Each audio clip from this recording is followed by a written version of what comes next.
जीशु बापा जीशु नाम प्रार्थना करी मागुछु आमेन। बरकन्या वर्तमान मानकर विवाह चिन्ह स्वरूप मुद्रिका आदान प्रदान करेंगे। सर्वप्रथम बर महाशय कन्यांकर बाम हस्तर चतुर्थ अंगुली से मुद्रिका अर्पण करेंगे। मुद्रिका अर्पण करने समय आम समस्ते करताल देवा एवं प्रभुंकर गौरव करवा। समस्ते जोर करताल दिंतु एवं प्रभुंकर गौरव करंतु।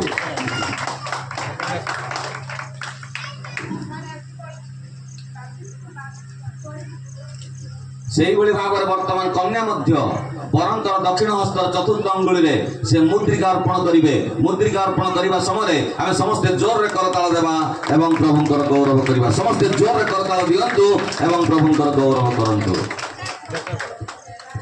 हाथ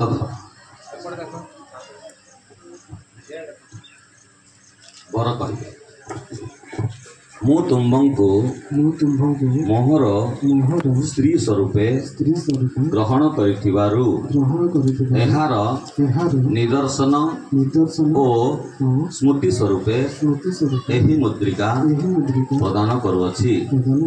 कन्या कहे मु तुम्बंकु मोहर स्वामी स्वरूपे ग्रहण करिथिबारु एहार निदर्शन ओ स्मृति स्वरूपे एही मुद्रिका प्रदान करुअछि।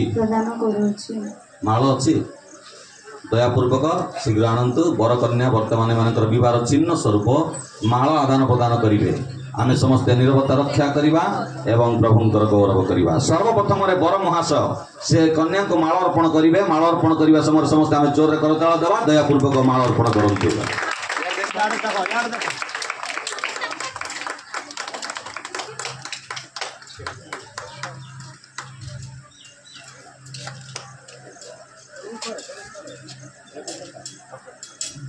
से भाव में वर्तमान कन्या मध्य से बर को माल अर्पण करेंगे। माल अर्पण करने समय समस्त आम जोर करताल देवा एवं प्रभुंकर गौरव करवा। समस्त दयापूर्वक जोर करताल दिंतु एवं प्रभुंकर गौरव करंतु।